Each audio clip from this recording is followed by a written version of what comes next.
Marcus Webb wiped sweat from his brow as he crawled through the cramped ventilation shaft of Space Station. Data 7. The environmental systems had been acting up for weeks, and as the station's senior maintenance engineer, it fell to him to diagnose the problem. The Outer Rim territories didn't exactly attract the best and brightest engineers, which meant Marcus often found himself handling repairs that should have required a full team. Sector 7 Alpha. Checking airflow regulators. He muttered into his cum unit, more for his own record-keeping than for the bored dispatcher on duty. The station housed a diverse mix of species, humans, Anarians, Veluxians, and a handful of others seeking fortune or refuge in the galaxy's forgotten corners. As he rounded a corner in the shaft, his maintenance light illuminated something unexpected. Wedged between two ventilation grills was what appeared to be a translucent, shimmering membrane. Marcus squinted, trying to identify the obstruction.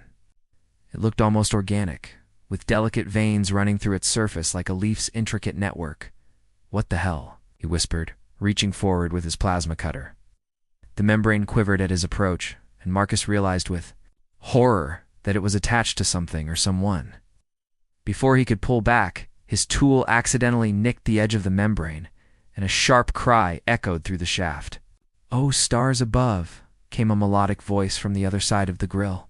"My wing." Marcus's blood ran cold. Veluxian wing.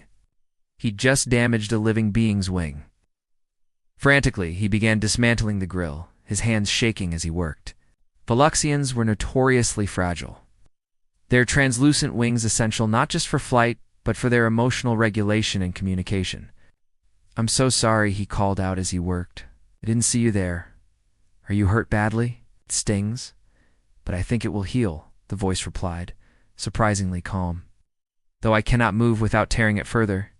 Finally, Marcus removed enough panels to create an opening.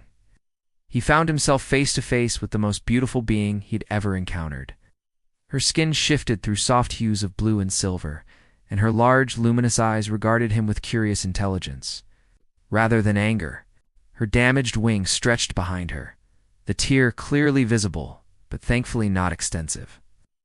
"I'm Marcus," he said awkwardly, extending his hand before realizing she might not understand the gesture. "Let me help you out of here." "I am Zephyra," she replied, accepting his assistance with surprising trust. As he carefully helped her navigate out of the tight space, she studied his face intently. "How?" "You have kind eyes for someone who just injured me." Marcus felt heat rising to his cheeks. "I really am sorry. I should have been more careful. Can I take you to medical?" Once they were both in the corridor, Zephyra flexed her damaged wing experimentally. The movement sent ripples of color across her skin, mostly soft greens and golds that Marcus somehow sensed indicated contentment rather than pain. "It will heal on its own," she assured him. "But thank you for caring." Then, to his complete bewilderment, she leaned forward and made a sound he'd never heard before, a soft, musical trill that seemed to bubble up from her throat. "Snorfle," she said, as if that explained everything. Marcus blinked. "I'm sorry." "What?" Snorfle, Zephyra repeated, her skin now shimmering with what looked like amusement. "It means I like you," Marcus replied intelligently. "That's nice." But Zephyra had already begun walking away, her damaged wing held carefully. Against her back, she paused at the corridor junction and looked back at him with those luminous eyes. "I will see you again, Marcus Webb," she said with certainty that made his heart skip. "Very soon." "Guys." As she disappeared around the corner, Marcus stood alone in the corridor, holding his plasma cutter and wondering what exactly he'd gotten himself into. In all his years maintaining space stations, no one had ever snorfled at him before. He had the distinct feeling his quiet life was about to become significantly more complicated.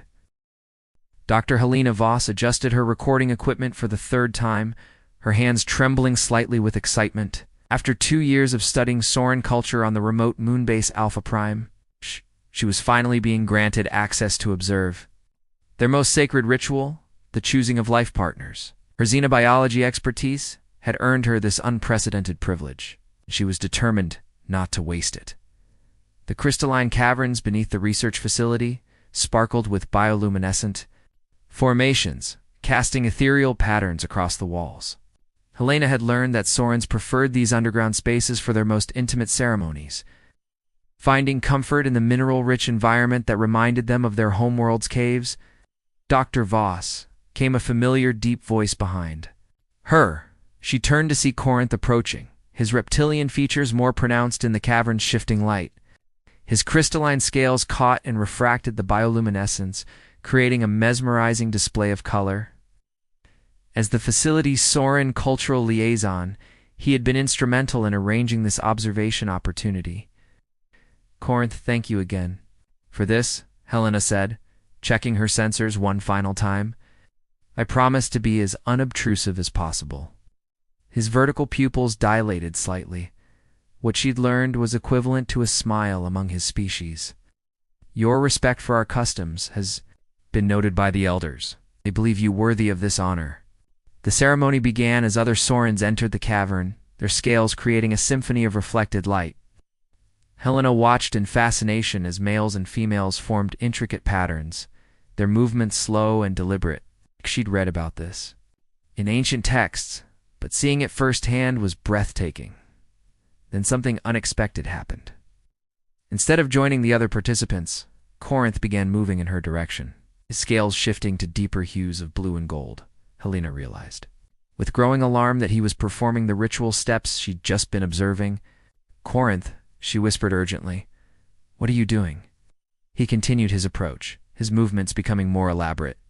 Other Sorens had stopped their own ceremony to watch, their expressions unreadable. Helena's heart pounded as she realized she might have inadvertently violated some cultural protocol. Corinth came to a stop directly in front of her, his impressive height casting her in shadow. Then, to her complete shock, he threw back his head and released a sound unlike anything she'd heard from a Soren before, a deep, resonant trill that seemed to vibrate through her bones. "Snorfle," he declared, his scales now blazing with brilliant colors. "I choose you, Helena Voss." Lena's jaw dropped. Around them, the other Sorens began their own trilling sounds, apparently in approval. Her scientific mind raced through everything she knew about Soren customs, but nothing had prepared her for this moment. I don't understand," she stammered. "Corinth, I'm here as an observer, I'm not. We're different species." "The heart recognizes no such boundaries," Corinth replied, his voice carrying new warmth. "For months, I have watched you study us with such care, such respect. You see beyond our scales to our souls. This is rare among any species." Helena felt herself blushing furiously. She had grown fond of Corinth during their work together, appreciating his intelligence and gentle nature. But she'd never considered the possibility of romantic feelings crossing species lines. "But what does Snorfle actually mean?" she asked, her scientific curiosity overriding her embarrassment. Corinth's scales shifted to softer hues, and she sensed his amusement. "It is our word for the moment when one being recognizes their perfect complement in another. Your human languages lack an equivalent term. So it means love?" Helena asked, still trying to process what was happening. "More than love," Corinth said, stepping closer. "It means you complete me in ways I never knew I was incomplete." Helena looked around at the other Sorens, who were watching this exchange with what appeared to be benevolent interest. Her career, her research, her entire understanding of professional boundaries, everything was crumbling around this one impossible moment. "This is crazy," she whispered. Perhaps Corinth agreed, his scales now shimmering with hopeful gold. But is it not the best kind of crazy? Despite everything, Helena found herself smiling. Maybe some discoveries were worth abandoning protocol for. Ambassador Tobias Reed straightened his formal diplomatic jacket as he entered the luxurious reception hall aboard the cruise ship Serenity. The neutral vessel had been chosen specifically for these delicate peace negotiations between the Human Federation and the Chitauri Collective. A decision that was looking increasingly wise, given the tensions that had emerged planetside. The Chitauri delegation was already assembled near the viewing ports, their chitinous forms creating an imposing sight against the backdrop of stars. Tobias had spent months preparing for this moment, studying their customs, learning their language, and practicing the intricate protocols that would determine whether these talks succeeded or failed spectacularly. Ambassador Reed announced the ship's protocol droid. May I present Her Royal Highness Princess Zara, first daughter of the Chitauri Hive Collective. Tobias stepped forward with practiced diplomatic grace, offering the traditional bow that he'd rehearsed countless times. Princess Zara was striking even by Chitauri standards. Her compound eyes caught the light like multifaceted gems. Her forearms moved with fluid coordination as she approached. Her exoskeleton bore intricate patterns that Tobias knew indicated her royal lineage. Your Highness, Tobias began in carefully pronounced Chitauri. It is an honor to meet you. The Human Federation looks forward to productive discussions. Princess. Zara's antennae twitched, a sign he'd learned indicated attention or interest. She moved closer, her mandibles clicking in what his briefings had told him was a neutral expression. Then, without warning, she leaned forward and produced a sound that made Tobias's blood run cold. Snorfle, she declared loudly, her compound eyes fixed directly on his face. The reception hall fell silent. Tobias felt sweat beading on his forehead as every member of both delegations turned to stare. According to his cultural briefings, aggressive. Vocalizations from Chitauri royalty usually preceded declarations of war. His mind raced through possible responses, none of them good. Your Highness, I assure you that any offense was unintended, Tobias said carefully, raising his hands in what he hoped was a peaceful gesture. Perhaps we could discuss this privately before proceeding with the formal talks. Princess Zaris. Antennae began vibrating rapidly and her mandibles spread wider. To Tobias's horror, several other Chitauri delegates began making the same Snorfle sound, their voices creating a cacophony that surely meant impending diplomatic disaster. Your Excellency, interrupted Dr. Meridian Cross, the Federation's xenobiologist, I believe there may be a misunderstanding. Misunderstanding, Tobias hissed under his breath. Just declared hostile intent in front of both delegations.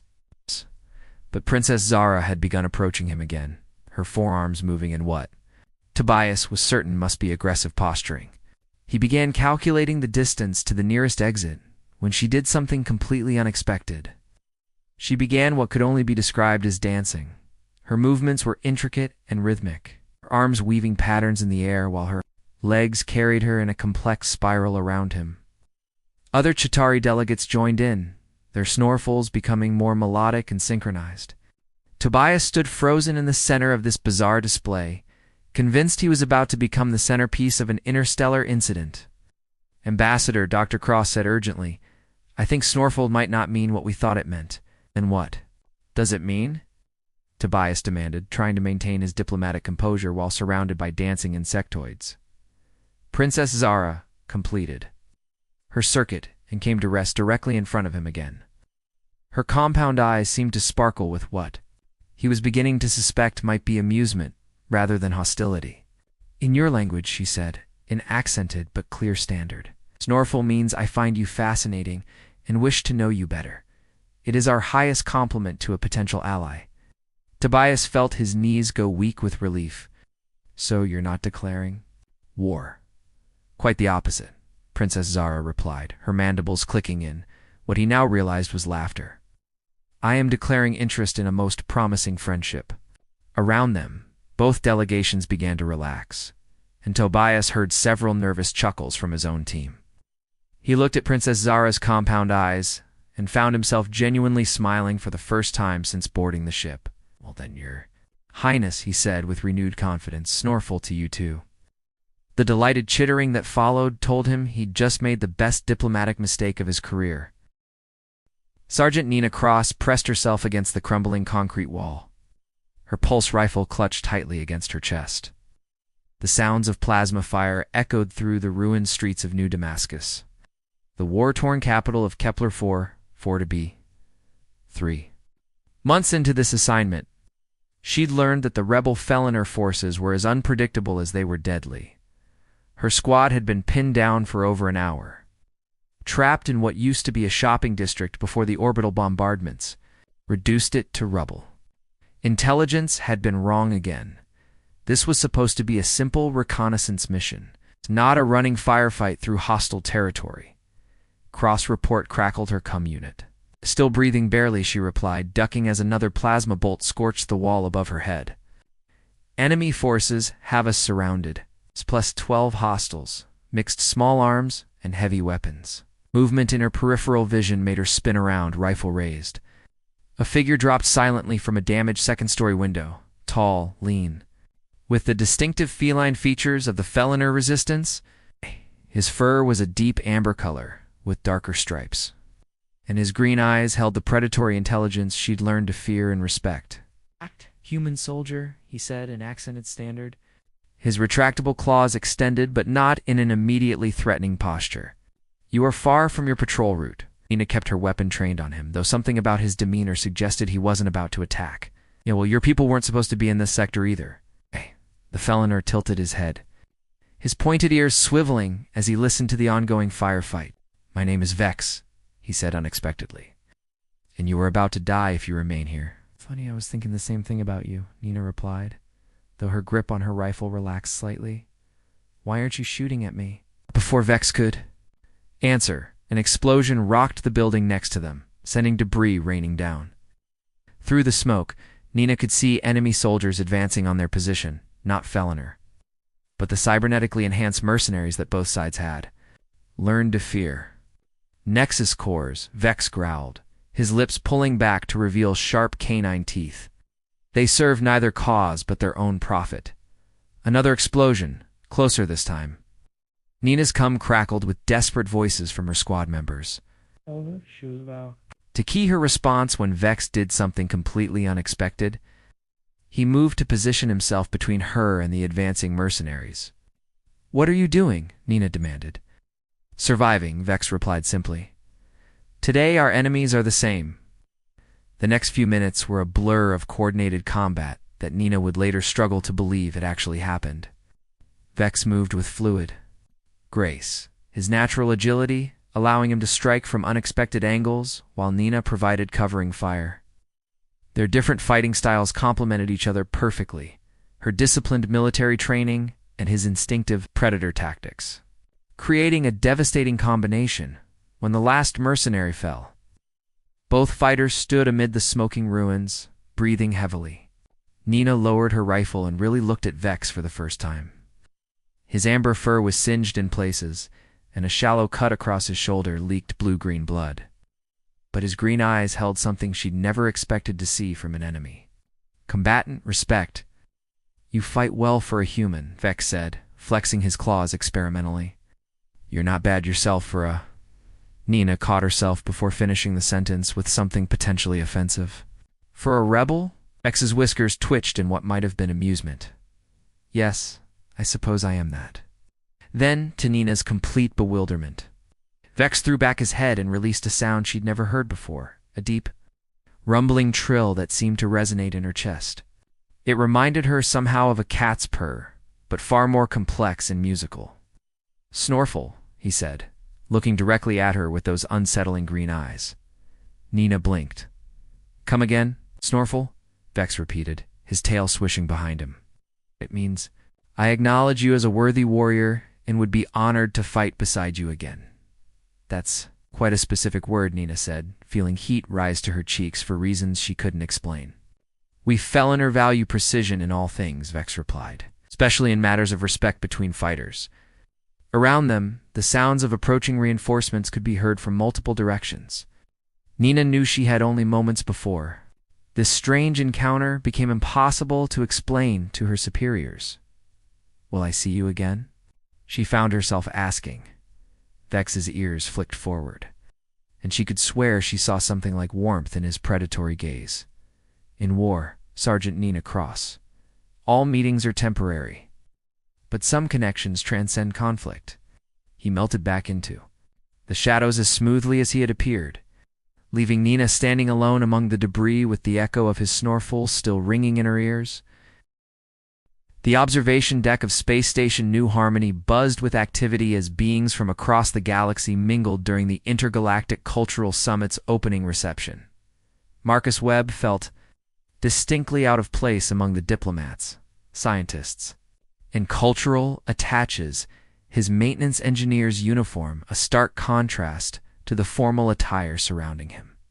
"I still can't believe you convinced me to come," he muttered to Zephyra, who floated gracefully beside him, her translucent wings catching the light from the station's artificial aurora display.